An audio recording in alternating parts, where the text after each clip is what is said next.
want to kick things off with This Week In, This Week In.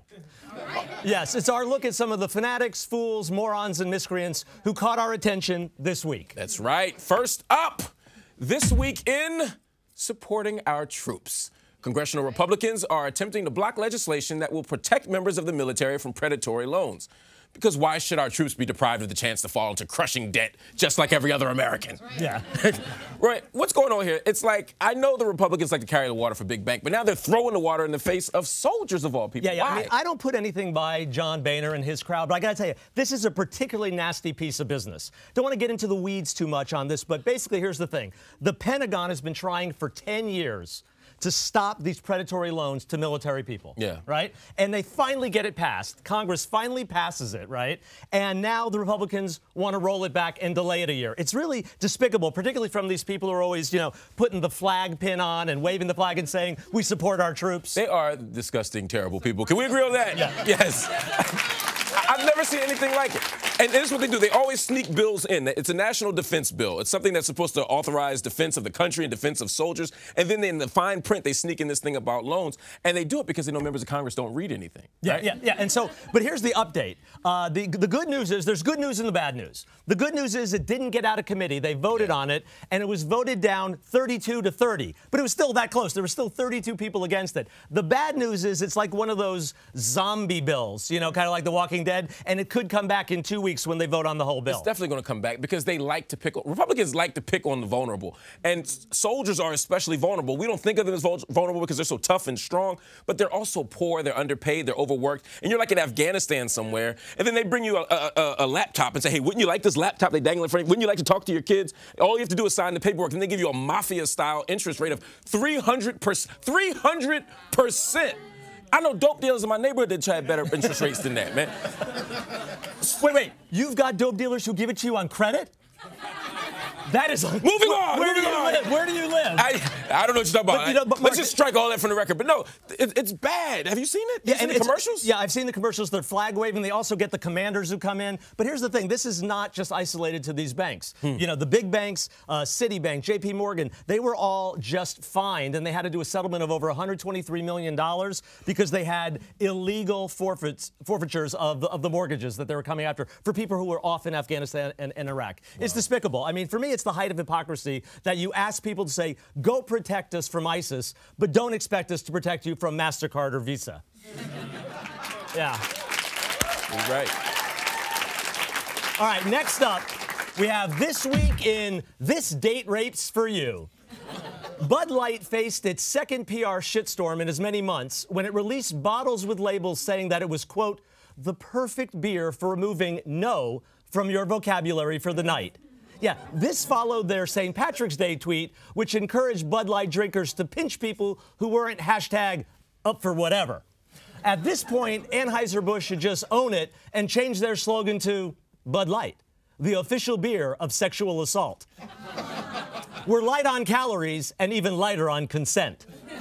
So Mark, yeah, here it was, Mark.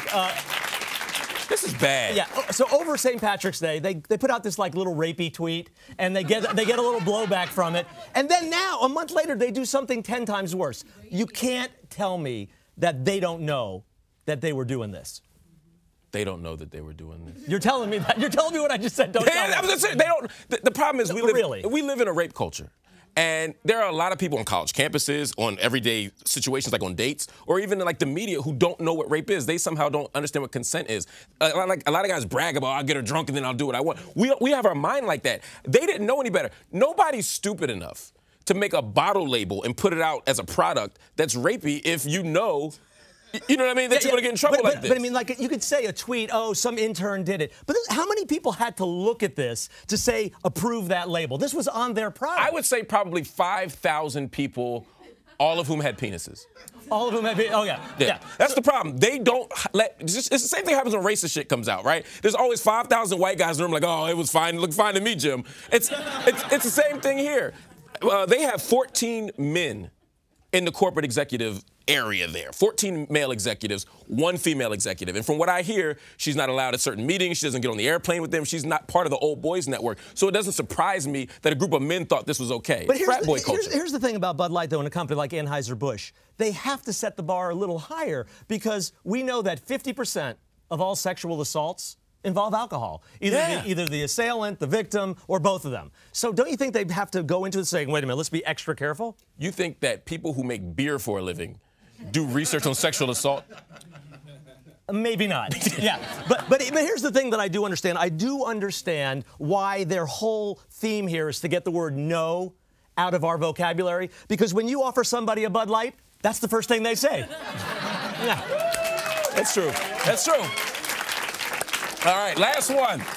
This week in Shut Up and Stick to Painting, former President George W. Bush delivered a speech criticizing President Obama's handling of the Middle East. He implied that pulling out of Iraq was a bad idea. George Bush gave the speech at the spring meeting of the Republican Jewish Coalition. But it turns out it was all a big mix-up. He intended to give the speech at the Republicans with Unbelievably Huge Balls Coalition. Yeah. I tried to be part of that group, but I didn't make the cut. Didn't make the cut, yeah. I figured. You I've heard. saying the cut thing. I've heard. All I'm saying is this. Is there anybody in the world who has less authority to talk shit about somebody's handling of the Middle East than George Bush? No, there's nobody. Like maybe Osama bin Laden or something? Maybe so, yeah. But he's dead now, so Bush moved back up. Fair enough. But here's the thing. Remember, like 2 weeks, I think it was, or 2 months before he invaded Iraq, he didn't know that there was a difference between Sunni Muslims and Shia Muslims. So this is not a guy who should be saying this. However, I kind of understand his point of view. He's kind of saying, look, Obama, I understand there's like a presidential bro code. I'm not supposed to, criticize you. But listen, fucking up the entire Middle East, that's my thing. Get your own damn legacy. Right. Yeah. That's a good point. But and to some extent, I think Obama did fuck up the Middle East. The thing is, when George Bush says it, it's like if Bill O'Reilly says something, we just assume it's wrong. Like if George Bush says it, we think it's wrong. He's not actually wrong. So you're saying that you're blaming Obama for screwing up the Middle East? I mean, the Middle East was sufficiently fucked up before he got there. Right. But he doubled down on it. Yeah, I mean, really, like Libya, Sudan, Egypt, Yemen, Somalia. I mean, the Middle East is really jacked up right now, and he had a lot to do with it. So okay, Bush is right, like a stop clock, twice a day. But he's wrong on the substance of what he's saying, because he pointed all the things you pointed to, right? Iran, Iraq, Saudi Arabia, all these problems. Wow. But he said that this president is constantly in retreat. Retreat. Yeah, we ain't in retreat. If this is in retreat, I don't want to see what advancement is like. It's like a Michael Bay movie without the Victoria's Secrets models. Yeah. I think it's an interesting point you make, though, because everything Bush is saying in terms of content is wrong, but because he's saying it, we're not listening to it. And so what happens is we just end up spending all our time making fun of George Bush, making fun of Dick Cheney. It's so much fun. Oh, it's great. Yeah. At the Correspondents' Dinner, everybody, look, remember at the Correspondents' Dinner, look at this.